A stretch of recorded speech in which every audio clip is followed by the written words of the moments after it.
क्या तुम्हारे पास कोई साक्ष्य है अंगराज? महाराज, जो मेरे बाणों को काट सके वो केवल अर्जुन के ही बाण हो सकते हैं।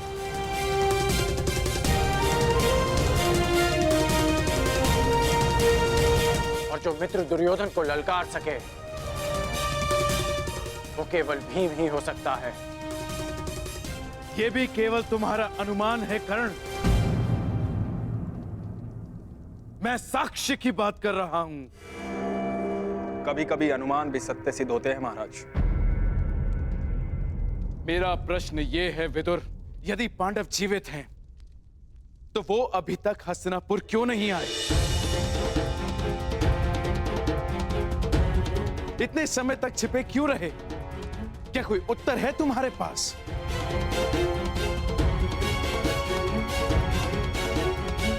यदि किसी के पास इस बात का उत्तर नहीं तो मेरे सामने प्रश्न खड़ा करके समय व्यर्थ ना करें।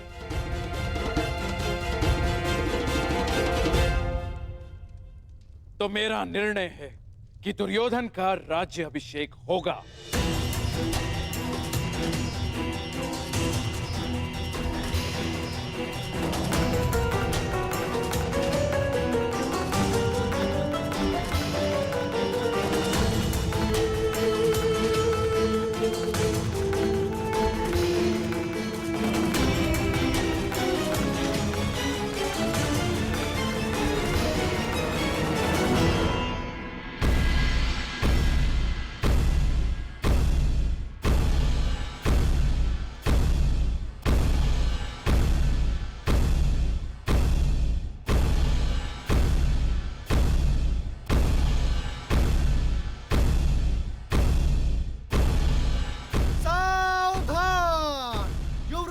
युधिष्ठिर पधार रहे हैं।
तुम्हें इस बात का अनुमान ही नहीं कि तुम्हें देखकर मेरे मन से कितना बड़ा भार उतर गया।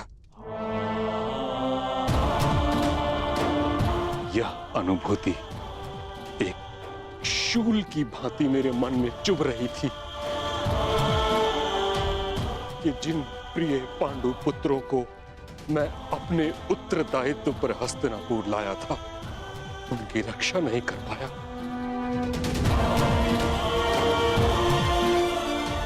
इस समय तुम सबको सकुशल देखकर तुम अनुमान नहीं लगा सकते कि मुझे कितनी प्रसन्नता हो रही।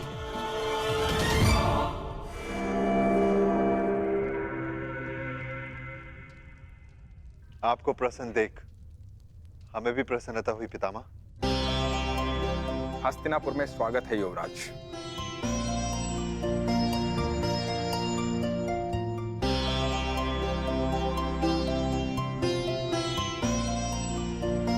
धन्यवाद विदुर काका श्री।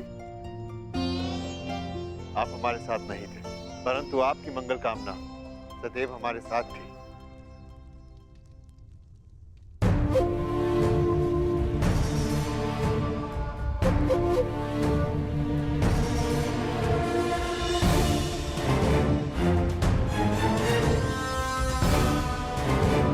मेरे पुत्रों,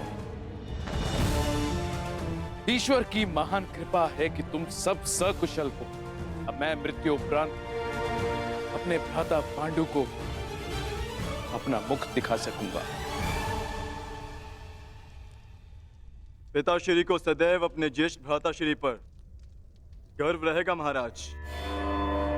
आर्नावत में आपके पुत्र दुर्योधन ने जो हमारे स्वागत के प्रबंध किए हैं, हम कभी नहीं भुला सकते।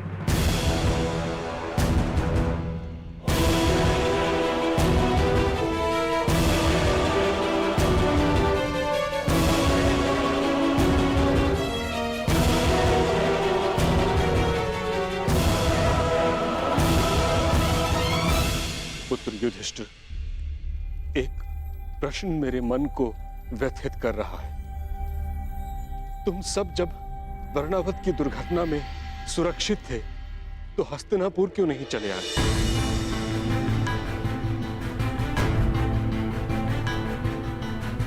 बताओ पुत्र, तुमने हमें कोई संदेश क्यों नहीं भेजा?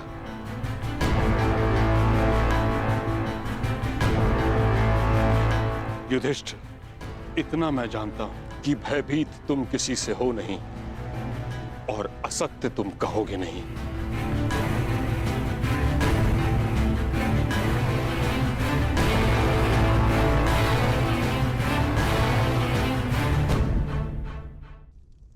बताओ।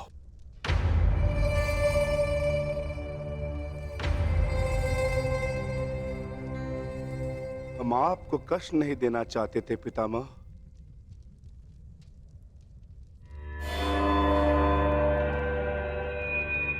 परंतु कुछ दिनों के लिए किसी को संतोष देना चाहते थे।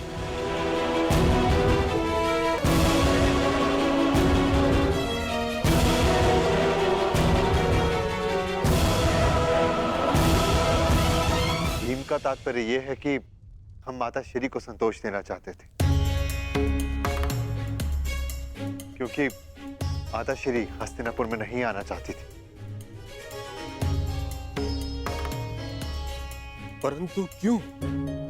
पुत्री कुंती के मन में यह विचार क्यों आया? क्योंकि मैं चाहती थी मेरे पुत्र सामान्य जीवन जिए।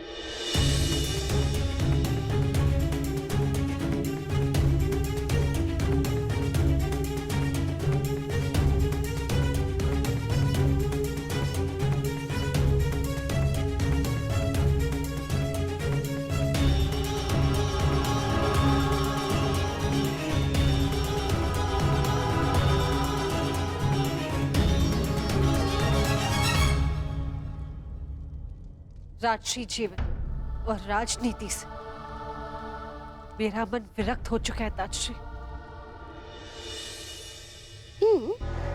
तो लौटी क्यों? वन में भटकती रहती, मन विरक्त हो गया था। पुत्री कुंती, मैं इस बात से परिचित हूं कि पुत्र पांडु के स्वर्गवास के पश्चात तुम्हारा मन विरक्त हो गया है, परंतु इस कारण तुम अब अपने पुत्रों को उनके प्रारब्ध से वंचित तो नहीं कर सकती, हस्तिनापुर को उसके भविष्य से वंचित नहीं कर सकती।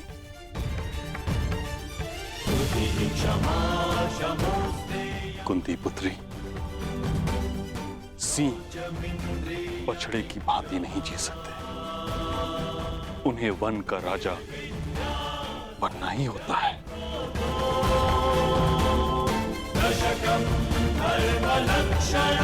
यदि तुमने यहां आने में थोड़ा विलंब किया होता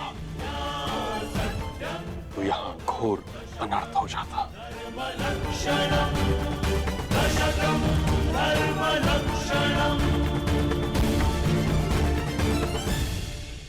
मैं अपने पुत्र को अनर्थ से दूर रखना चाहती थी, इसलिए हम नहीं लौटे ताजश्री। जब तक भीष्म जीवित है, मेरे पुत्रों का कोई अनर्थ नहीं हो सकता।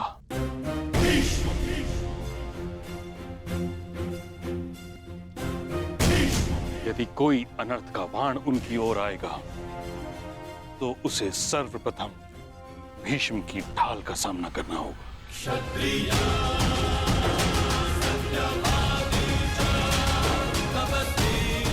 अंत भला तो सब भला। हस्तिनापुर अपने भविष्य का स्वागत करता है।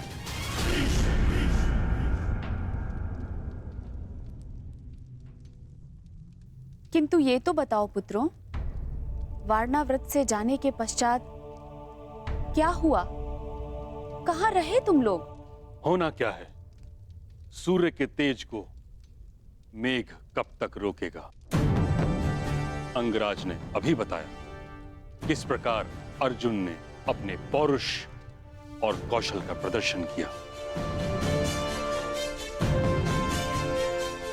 और स्वयंवर में पांचाली को जीत लिया।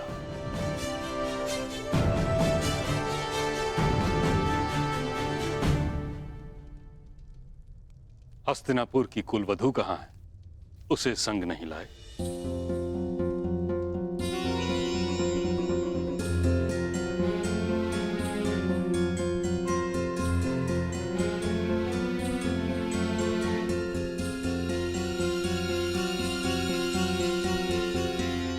देवी पांचाली, पितामह तुमसे मिलना चाहते हैं।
महान योद्धा गंगापुत्र परशुराम शिष्य और अपने श्वशुर पितामह को याज्ञसेनी द्रौपदी का प्रणाम स्वीकार।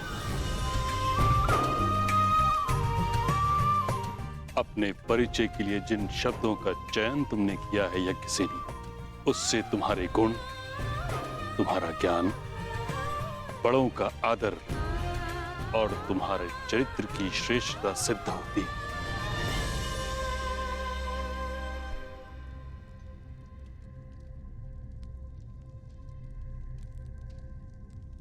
कदाचित इसलिए तुम्हारा वरण करके मेरा पौत्र ये भूल गया कि विवाह के पश्चात वर वधू को आशीर्वाद साथ लेना चाहिए।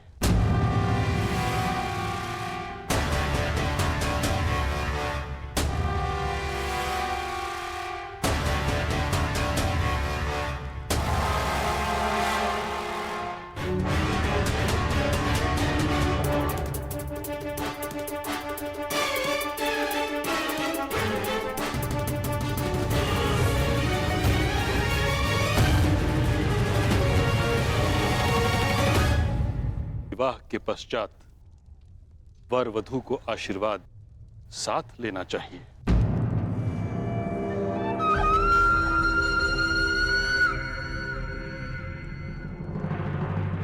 क्या हुआ धर्मराज? आपका मुख मलिन क्यों हो गया?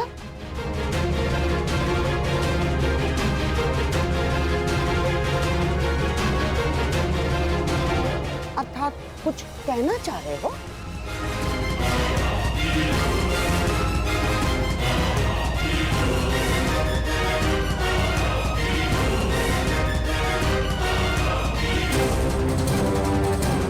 अर्जुन, आशीर्वाद लेने के लिए आगे नहीं बढ़ोगे?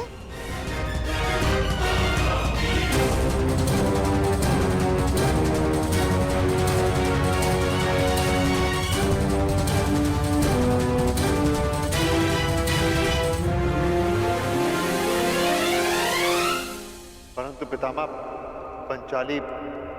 पंचाली केवल अर्जुन की पत्नी नहीं है।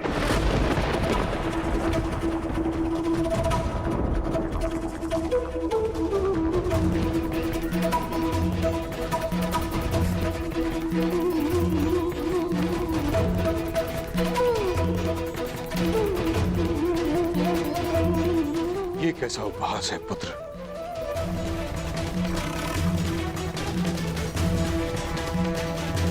अर्जुन ने पांचाली का स्वयंवर जीता है, उसका वरण किया है।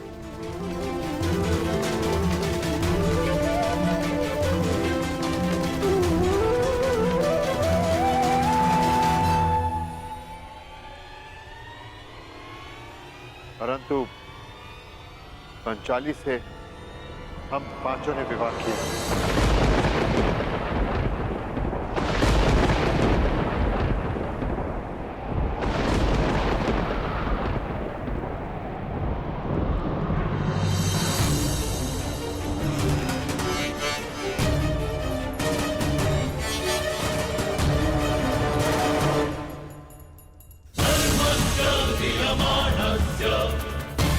अब देखो कैसे इस युधिष्ठिर का मुकुट छीनता हूं मैं। ये क्या कर दिया तुम लोगों ने?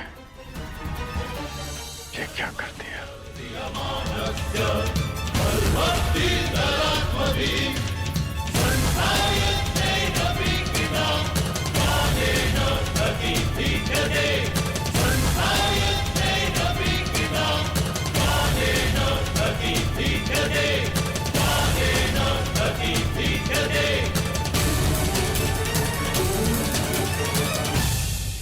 पंचाली से हम पांचों ने विवाह किया। ये क्या कर दिया तुम लोगों ने? ये क्या अनर्थ कर डाला युधिष्ठिर? यज्ञसेनी को जब अर्जुन ने वरा तो तुम पांचों उससे विवाह किस प्रकार कर सकते हो?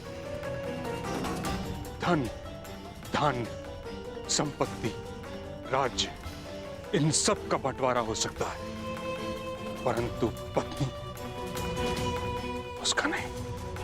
माता की वाणी भी नहीं काटी जा सकती पितामह। स्वयंवर से जब हम पंचाली को लेकर घर पहुंचे। माता देखिए, आज हमने भिक्षा में क्या प्राप्त किया है। जो भी लाए हो तुम पांचों भाई सदा की भांति उसे आपस में बांट लो। अब आप ही बताइए पितामह, क्या करते हैं? कुरुवंश की रीत ही है कि माता पिता के वचनों का पालन प्राण देकर किया जाए।